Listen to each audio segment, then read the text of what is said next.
Assalamualaikum warahmatullahi wabarakatuh.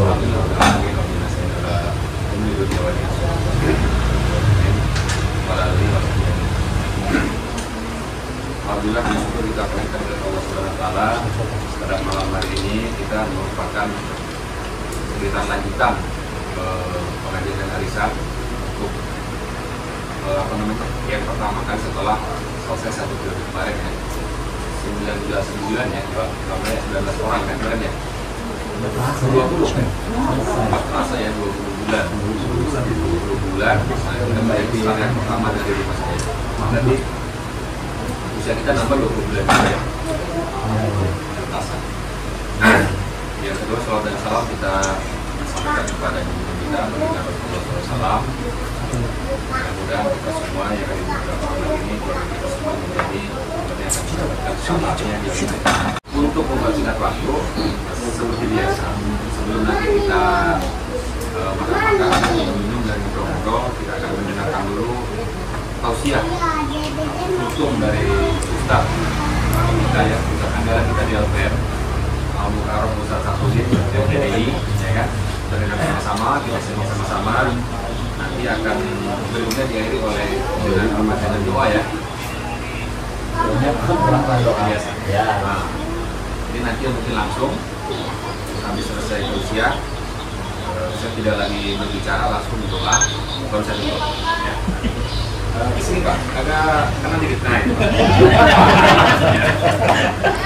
Atau kita paraman saya Aji. Kita dengarkan sama-sama mungkin kepada Ustaz kami persilakan. Bismillahirrahmanirrahim. Assalamualaikum warahmatullahi wabarakatuh. Waalaikumsalam. Alhamdulillahilladzi subhanaka la ilma lana illa ma 'allamtana innaka antal alimul hakim. Rabbi shrah li sadri wa yassir li amri wahlul 'uqdatam min lisani yafqahu qawli.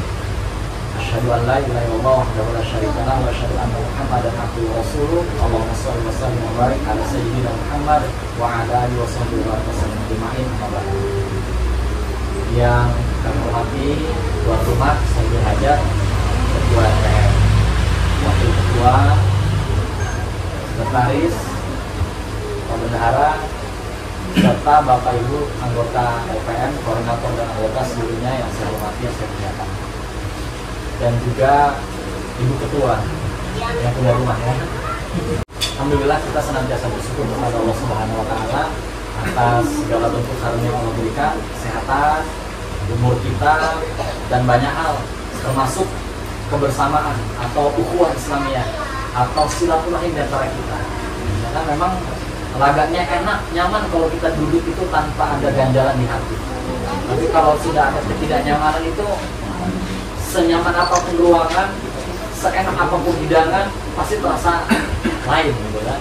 Tapi kalau kita nyaman, plong itu bercanda, bersendagura itu akan enak gitu ya. Seperti itu. Kemudian senantiasa kita berselawat kepada Rasulullah SAW atas segala perjuangan beliau sehingga Islam sampai kepada kita, sehingga kehidupan kita lebih tertata dengan kemuliaan Islam. Hidup kita juga mudah-mudahan kita mendapatkan keselamatan di dunia dan di akhirat kelak. Ada satu hadis, ini pembuka dulu ya, belum intinya. Tapi saya lihat jadwal apa aja. Ada satu hadis yang mengatakan, barang siapa yang menunjuki suatu kebaikan, kemudian orang mengikuti kebaikan itu, maka orang yang menunjuki kebaikan ini mendapatkan pahala sebagaimana pahala yang didapatkan oleh orang yang berbuat kebaikan, tanpa mengurangi pahala orang yang berbuat kebaikan itu. Nah, bisa dimengerti ya Bapak sekalian. Jadi orang yang menunjukkan kebaikan itu dia mendapatkan pahala double dari kebaikan yang dilakukan oleh orang lain. Jadi kalau dia melakukan kebaikan, orang mengikutinya, dia dapat pahala karena melakukan kebaikan dan dapat pahala juga dari kebaikan yang dilakukan oleh orang lain karena dirinya. Nah, mudah-mudahan pengajian kita ini saling watawassaw bil haq, menasihati dalam kebenaran, watawassaw bis sabr, menasihati dalam kesabaran, ini adalah bentuk kebaikan. Nah, mudah-mudahan kebaikan yang kita lakukan, apakah yang di suara dari anggota teman-teman, begitu pula misalnya ini adalah keputusan dari unsur pimpinan, intinya kebaikan itu akan mendatangkan kebaikan. In ahsantum ahsantum li anfusikum wa in asatum falaha. Jika kamu berbuat baik, kebaikan itu untuk dirimu, dan jika kamu berbuat buruk, maka tunggulah balasan Allah. Fa may ya'mal mithqala dzarratin khairan yarah wa may ya'mal mithqala dzarratin syarran yarah. Siapa yang berbuat kebaikan sebesar biji zahra, akan Allah akan balas kebaikan itu. Dan siapa yang berbuat keburukan sebesar biji zahra, maka dia akan menerima balasannya. Itu sebagai pembuka, belum inti. Kemudian Bapak Ibu sekalian berahmat Allah Subhanahu wa taala, di dalam Islam ada hal yang lebih utama daripada kita beribadah. Karena ketika kita beribadah dan hal yang utama yang saya maksud ini tidak kita lakukan, maka ibadah kita itu menjadi sia-sia. Apa kira-kira Pak? Apa kira-kira paham Pak? Jadi kalau kita beribadah, sebaik apapun ibadah kita, bisa-bisa ibadah itu tidak diterima. Puasa kita, sholat kita, haji kita, umroh kita, zakat kita, bisa-bisa tidak diterima oleh Allah Subhanahu wa taala hanya disebabkan satu hal. Ketika ibadah itu tidak kita lakukan karena Allah, tapi karena ujian, karena manusia, karena ingin dilihat. Nah, ini yang disebut dengan perbuatan riya. Nah, riya ini adalah bagian dari sifat atau perbuatan syirik. Jadi syirik itu ada syirik asghar, syirik kecil, ada syirkul akbar, syirik akbar. Nah, syirik akbar itu sebagaimana penyembahan-penyembahan kepada selain Allah, memberikan sesembahan-sesembahan kepada selain Allah. Nah, ini adalah syirik besar. Adapun syirik kecil atau katakanlah para ulama juga membagi bahwa ini adalah syirik yang di dalam hati. Ada syirik yang tampak kelihatan, ada syirik yang dalam hati seseorang. Nah, syirik yang dalam hati tadi seperti orang yang sholat, kenapa? Karena ingin dipuji. Orang yang puasa, kenapa? Karena ingin disebut. Orang yang membaca Quran, kenapa? Ingin disebut qori. Nah, ini adalah bentuk-bentuk syirik kepada Allah, dan perbuatan ibadah yang seperti ini tidak mendapatkan nilai pahala di sisi Allah. Makanya di awal ini penting sekali kita membicarakan hal ini, karena ini menjadi fondasi dasar ya, diterimanya ibadah seseorang itu karena Allah Subhanahu wa taala. Nah, ada satu cerita dari Salman Al-Farisi disebutkan bahwa dari Rasulullah SAW, bahwa beliau SAW itu menyebutkan ada seseorang yang masuk surga karena seekor lalat, dan ada juga orang yang masuk neraka karena seekor lalat. Bagaimana ceritanya? Bahwa ada dua orang ini yang sedang berjalan. Ketika dia berjalan melewati satu kampung, dan di kampung itu adalah kampung yang menyembah berhala. Kampung yang menyembah berhala. Maka setiap orang yang melewati kampung itu hanya boleh melewati jalan di kampung itu dengan syarat memberikan sembahan atau sesembahan, atau apa namanya kalau kita itu sajen atau kurban. Nah, gitu ya. Atau kurban, mengkurbankan atau memberikan sajen. Maka orang pertama ini dia berkata, aku tidak akan pernah memberikan sembahan kecuali hanya kepada Allah. Maka orang ini dibunuh. Dan ketika dibunuh, kata Allah, orang ini dimasukkan ke dalam surga. Kemudian orang yang kedua, aku tidak memiliki apa-apa, katanya. Maka orang di kampung itu mengatakan, berikanlah kepada sesembahan kami, ya, apa namanya itu, patung kami, Tuhan kami ini, bahkan hanya dengan seekor lalat. Maka orang itu menangkap lalat, kemudian diberikan kepada berhala tersebut. Maka orang ini dibiarkan lewat begitu saja, dan dia tidak dibunuh. Dan kemudian orang itu mati. Kemudian orang itu masuk ke dalam neraka. Nah, kita bisa bayangkan bahwa hanya berkurban atau memberikan sembahan berupa seekor lalat saja itu menyebabkan orang itu masuk neraka. Apapun ibadah yang dilakukannya, apapun kebaikan yang dilakukannya semasa hidupnya, seolah-olah itu tidak ada arti di hadapan Allah ketika orang itu matinya dalam keadaan dia berbuat syirik dan sebelum sempat bertaubat. Ya. Maka Allah Subhanahu wa taala berfirman di dalam Al-Qur'an, "Innallaha la yughayyiru." Sesungguhnya Allah tidak akan mengampuni dosa syirik, dan Dia mengampuni segala dosa yang di bawahnya bagi siapa yang dikehendakinya. Barang siapa yang mempersekutukan Allah, maka sesungguh-sungguh ia telah berbuat dosa yang besar. Jadi Allah mengampuni semua dosa. Ya. Dosa joget-joget di panggung, sawer-sawer yang bukan istri. Nah, jadi Allah itu akan mengampuni semua dosa, tapi Allah tidak akan mengampuni dosa orang yang berbuat syirik. Apalagi ketika mati dalam keadaan berbuat syirik dan belum diampuni oleh Allah Subhanahu wa taala. Dan kita lihat di Indonesia, saya tidak menyebut tempat ya, masih banyak sekali perbuatan-perbuatan syirik, bahkan orang tua rela mati demi perbuatan-perbuatan yang tidak terpuji seperti itu. Ya.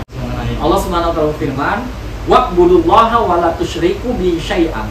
Sembahlah Allah semata dan janganlah berbuat syirik kepada Allah dengan sesuatu apapun. Nah, jadi tegas ya, banyak sekali ayat-ayat Al-Quran menegaskan tentang jangan berbuat syirik ya, termasuk ketika Luqman ya, ketika Luqmanul Hakim itu menasihati anaknya, beliau berkata, la tusyrik billah inna syirka la zulmun azim. Janganlah engkau berbuat syirik karena syirik adalah zalim, kezaliman yang paling besar. Kapan awal mula adanya penyembahan berhala? Sebenarnya sejak zaman Nabi Adam itu tidak ada. Adam, kemudian Nabi Syed, Nabi Idris. Nah, di zaman Nabi Nuh itulah awal mula pertama kali dibuat berhala. Jadi dari Nabi Adam ke Nabi Nuh itu ada 10 generasi. Ada 10 generasi, 10 keturunan. Nah, di zaman Nabi Nuh itulah baru kemudian ada dibuat patung-patung orang soleh. Jadi atas bisikan iblis agar mereka membuat patung-patung orang soleh untuk mengenang orang-orang soleh itu dia adalah orang-orang baik. Dibuat patung. Ketika orang-orang soleh itu kemudian banyak yang meninggal, ilmu dicabut dari mereka, maka kemudian iblis itu membisikkan kepada masyarakat, kalian berdoalah kepada orang-orang soleh itu, berdoalah kepada orang-orang soleh itu. Maka akhirnya mereka berdoa kepada patung-patung itu. Nah, kemudian Allah mengutus Rasul pertama di muka bumi, yaitu Nabi Nuh. Jadi Nuh alaihissalam ini adalah Rasul pertama ya. Jadi ada Nabi dan Rasul. Ada 124.000 Nabi yang Allah utus ya. 300 lebih atau 313 diantaranya adalah Rasul. Nah, Rasul pertama itu adalah Nabi Nuh. Nah, Bapak Ibu sekalian rahmat Allah Subhanahu wa taala, maka di samping kita memperbanyak ibadah kita kepada Allah, memperbaiki hubungan kita sesama manusia, hablum minallah kita perbaiki, hablum minanas kita perbaiki, tapi di sisi yang lain juga penting bagi kita ketika kita beribadah itu menjaga niat, menjaga hati kita, memurnikan ibadah yang kita lakukan itu hanya berharap keridhaan dari Allah Subhanahu wa taala, tidak karena yang lain. Apakah itu karena pujian, apakah karena manusia, apa karena yang lain, sehingga kemudian menjadikan ibadah kita itu tertolak, ya, tidak menghasilkan nilai pahala, apalagi berharap ridho kepada Allah, justru kita tertolak dan justru akan masuk ke dalam nerakanya Allah. Karena setiap kita ini pasti akan mati, setiap kita pasti akan mati, setiap kita ini pasti akan ditimbang di yaumul mizan, ya, hari penimbangan, di yaumul ba'as, ya, hari pembalasan. Di situ semuanya, dan kita akan hanya 2 tempat, surga atau neraka. Tidak ada yang berkata sebagaimana kecil aku pilih atau. Nah, itu kan perkataan anak kecil kan. Surga atau neraka atau. Gitu kan? Padahal ada surga, kenapa Anda pilih surga gitu kan? Seperti itu.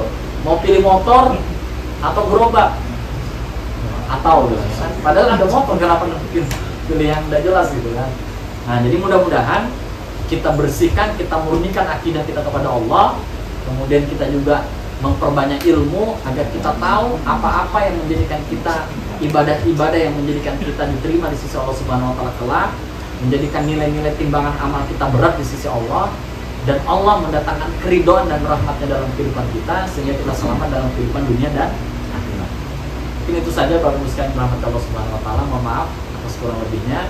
Mudah-mudahan sekali lagi saya berharap kita hari ini berkumpul di sini dan kita berdoa kepada Allah, mudah-mudahan kelak di yaumil kiamah di dalam jannahnya Allah kita juga dikumpulkan dan bertetangga. Kita mudah-mudahan satu efek, satu kelurahan di blok surga Allah. Amin ya rabbal alamin. Karena sehebat-hebatnya orang, ya, sehebat-hebatnya orang beribadah, sebaik-baiknya orang berhubungan baik terhadap manusia yang lain, adakah di antara kita yang berdoa, ya Allah, mudah-mudahan hari ini aku bertetangga dengan mereka di dunia, jadikanlah aku juga bertetangga dengan mereka ini di dalam surga. Maka mereka lah tetangga yang terbaik. Ya, karena ini kemarin nyambung ceramah di tempatnya Mbak Siti kemarin, bagaimana menjadi tetangga yang baik. Ya, kan? Masih ingat ya, tema-tema kuliah begitu yang ngobongnya habis maghrib itu punya betul itu. Ya. Dikira Ustaz ini Google ke apa yang diminta keluar gitu. Demikian, billahi taufiq wal hidayah. Assalamualaikum warahmatullahi wabarakatuh. Baik, mari kita berdoa kepada Allah setelah kita mendengarkan tausiah yang disampaikan Ustaz. Semoga apa yang disampaikan dapat kita amalkan. Auzubillahi minasyaitonir rajim. Bismillahirrahmanirrahim. Alhamdulillahirabbil alamin. Hamdan syakirin, hamdan na'imin. حمدا ينفع ويكافئ مزيدا يا ربنا لك الحمد كما ينبغي لجلال وجهك الكريم وعظيم سلطانك. اللهم صل وسلم وبارك على سيدنا محمد في الاولين والاخرين. وصل وسلم وبارك على سيدنا محمد في النبيين والمرسلين. وصل وسلم وبارك على سيدنا محمد في الملائكة على الى يوم الدين. اللهم ربنا تقبل منا صلاتنا وصيامنا وقيامنا وقراءاتنا وسجودنا وركوعنا وتضرعنا وتوسعنا وتعبدنا وتمم تبصيرنا يا الله يا رب العالمين. اللهم اجعل ديننا من النبي محمد صلى الله عليه وسلم، وإسلامنا إسلام المسلمين، وإيماننا إيمان المؤمنين، وصلاتنا صلاة الخاشعين، وقيامنا قيام الخائفين، وركوعنا ركوع المتورعين، وسجودنا سجود المتضرعين، وأعمالنا أعمال الصالحين، ونياتنا نيات المخلصين، وذنوبنا ذنوب المستغفرين، وحياتنا حياة العلماء، وموتنا بموت الشهداء، وانصرنا يوم القيامة في زمرة العالية، وأدخلنا الجنة مع الأنبياء عليه الصلاة والسلام. اللهم طول أمورنا وصيّ جسادنا ونور قلوبنا وثبت إيماننا واغفر عرفاتنا وإلى خيره قريبنا وأهل هوائجنا في الدين والدنيا والآخرة. اللهم أرنا الحق حقا وارزقنا اتباعه، وأرنا الباطل باطلا وارزقنا اجتنابه. اللهم اجعل هذا الزمان مرحوما وتفرقنا من بعده تفارقا معصوما. اللهم اجعل هذا الزمان مشكورا وتفرقنا من بعده تفارقا مشكورا. ربنا هب لنا من ازواجنا وذرياتنا قرة اعين واجعلنا للمتقين اماما. ربنا آتنا في الدنيا حسنه وفي الاخره حسنه وقنا عذاب النار. وصلى الله على سيدنا محمد وعلى اله وصحبه اجمعين. سبحان ربك رب العزه عما يصفون والسلام على المرسلين والحمد لله رب العالمين. تقبل الله منكم. Teman-teman sekalian, mungkin sudah kita dengarkan tadi tausiah yang disampaikan Ustaz Nurdin. Sangat